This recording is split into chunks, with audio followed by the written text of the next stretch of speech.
मराठीच्या प्रश्नपत्रिकेमधला, लक्ष द्या सगळे, सुसंगत वाक्याचा परिच्छेद पूर्ण करा असा प्रश्न असतो आणि याच्यामध्ये 3 प्रश्न दिलेले असतात. प्रश्न कसा असतो बघा, परत असतो, सुसंगत वाक्याचा परिच्छेद पूर्ण करा आणि 3 वाक्य दिलेले असतात, 3 प्रश्न दिलेले असतात. त्याच्या पहिल्या प्रश्नावर त्याचं उत्तर आपल्याला सापडत नसतं किंवा दुसऱ्या प्रश्नावर त्याचं उत्तर आपल्याला सापडणार नाही किंवा 12व्या प्रश्नाच्या ह्याच्यावर आपल्याला उत्तर सापडणार नाही. ते आपल्याला या तिन्ही मध्ये कुठल्या तरी प्रश्नामध्ये आपल्याला त्याचं उत्तर सापडत असतं. आपण जर पहिला प्रश्न वाचला, बघूया आपण पहिला प्रश्न वाचूया. टिंब टिंब हा एक पाळीव प्राणी आहे आणि मग पाळीव प्राणी कोणता आहे?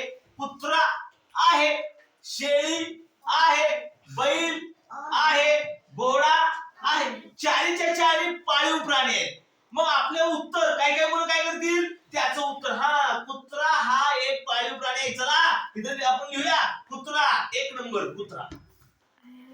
तसं करून चालणार नाही, कारण आपल्याला याची जी उत्तर आहेत या तिन्ही प्रश्नाची उत्तर पूर्ण झाल्याशिवाय आपल्याला त्याचं उत्तर देता येत नाही. क्लिअर्स, तिन्ही प्रश्नाची उत्तर आपल्याला ती शोधावी लागतात आणि शोधताना कशी शोधायची ती सांगतो. लक्ष द्या रे. पहिला प्रश्न, टिंब टिंब हा एक पाळीव प्राणी आहे. मग याच्यामध्ये पाळीव प्राणी कोणकोणते आहेत? 4 जर एखादा ह्याच्यामध्ये जर का असायचं वाघ असता, वाघ, बघा लक्ष द्या आता. टिंब टिंब हा एक पाळीव प्राणी आहे. कुत्रा, शेळी, वाघ आणि घोडा. म्हणजे याच्यामध्ये कोणता पाळीव प्राणी नाही? त्याला अशी डायरेक्ट फुली मारून टाकायची, डायरेक्ट फुली मारून टाकायची. म्हणजे ते आपलं उत्तर नाही. उरलेले 3 उत्तर आहेत. कुत्रा पण आहे, शेळी पण आहे आणि घोडा पण आहे. मग या तिन्ही मध्ये कुठलं उत्तर असेल ते खालचा प्रश्न बघितल्यानंतर आपल्याला सापडणार आहे. चला बघूया.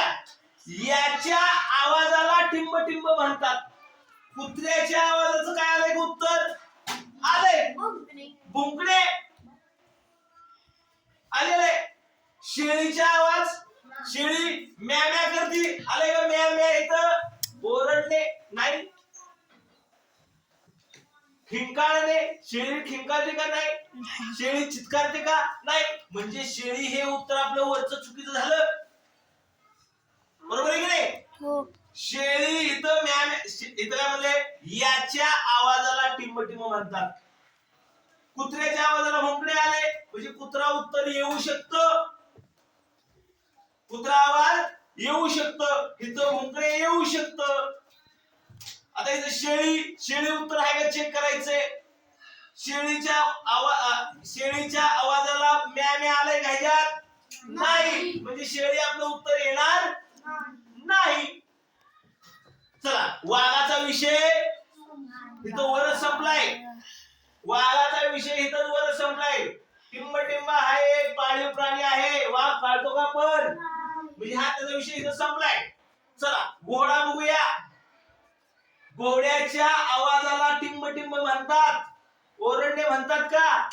नाही. खिंकाळणे म्हणतात का? हो. चित्कारणे म्हणतात का? नाही. म्हणजे याच्यामध्ये आपल्याला 2 उत्तर सापडलेले आहेत, कुत्रा आणि घोडा. याच्यामध्ये आपल्याला सुद्धा 2 उत्तर सापडलेले आहेत, भुंकणे आणि खिंकाळणे. ओरडणे कोणाचं झालं नाही वरचं. बरोबर? म्हणजे वर 2 उत्तर सापडली, खाली 2 उत्तर सापडली. सुसंगत वाक्याचा परिच्छेद पूर्ण करा. हे असंच करावं लागणार आपल्याला. पहिल्या प्रश्नावरती आपल्याला 2-3 अशी उत्तर सापडतात. मग ती 2 उत्तरापैकी नेमकं कोणतं ते खालच्या प्रश्नावर ठरवावं लागतं. त्याच्यात पण नाही आपल्याला नेमकं ठरलं तर त्याच्या खालच्या प्रश्नात बघावं लागतं. चला, तबेल्यात राहणाऱ्या या प्राण्याच्या पिल्लाला टिंब टिंब म्हणतात. तबेल्यात कोण राहतं? घोडा. म्हणजे इथं उत्तर सापडलं घोडा. कुत्रा नाही. म्हणजे 10व्या प्रश्नाचं उत्तर आपल्याला घोडा सापडलं.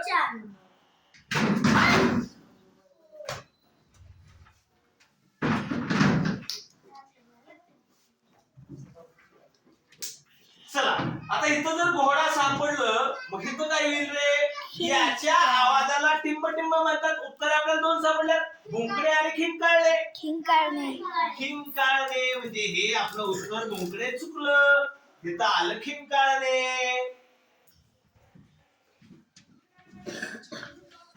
बरोबर का? हो. आणि शेवटचा, तबेल्यात राहणाऱ्या या प्राण्याच्या पिल्लाला रेडकू म्हणतात का? नाही. पिल्लू म्हणतात का? नाही. करडू म्हणतात का? नाही. शिंगरू. हो. बरोबर, म्हणजे इथं येणार शिंगरू. लक्ष द्या मित्रा, लक्ष द्या. प्रश्न, सुसंगत वाक्याचा परिच्छेद पूर्ण करा. याचं उत्तर पहिल्या प्रश्नावर आपणाला कधी कधी मिळतं, कधी कधी मिळत नाही. कधी कधी आपल्याला दोन दोन उत्तर मिळतात. मग त्या दोन्ही उत्तरांपैकी नेमकं कोणतं हे शोधण्यासाठी त्याच्या खालचा प्रश्न आपल्याला बघावा लागतो. त्याच्यामध्ये आपल्याला नेमकं उत्तर सापडू शकतं. जर त्याच्यामध्ये मी नेमकं उत्तर नाही सापडलं तर शेवटचा तिसरा प्रश्न जो आहे त्याच्यामध्ये आपल्याला नेमकं उत्तर सापडणार आहे.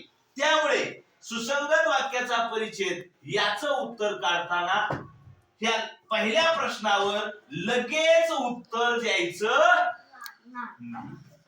लक्ष द्या बाळांनो, शिवाय लक्ष दे. सुसंगत वाक्याचा परिच्छेद याची उत्तर काढताना पहिल्या प्रश्नावर लगेच उत्तर द्यायचं नसतं. ते आधी टिकमार करून घ्यायची कोणकोणती उत्तरं बरोबर येत आहेत. पहिल्यामध्ये कोणकोणती बरोबर आली? 3 आली होती. कुत्रा, शेळी, घोडा. वाघ आलं नव्हतं, म्हणजे अशी बात करून टाकायची त्याला. त्यानंतर याच्या आवाजाला खिंकाळणे म्हणतात. कुत्र्याच्या आवाजाला आले का? आले, म्हणजे हे बरोबर येईल. शेळीच्या आवाजाला आले का? नाही, म्हणजे हे चुकलं. आणि घोड्याच्या आवाजाला आले का? आले, म्हणजे हे बरोबर. ह्याची 2 उत्तर सापडली. ही 2 उत्तर बाद झाली 2 प्रश्नामध्ये. आणि शेवटच्या प्रश्नात तबेल्या या शब्दावरनं आपल्याला सापडलं की कुत्रा नाही, घोडा आहे. बरोबर? हो. अशा प्रकारे सुसंगत वाक्याचा परिच्छेद पूर्ण करा याची उत्तर द्यायची आहे. तिन्हींची अगोदर उत्तर शोधायची, नंतर एक उत्तर द्यायची. कळलं? छान.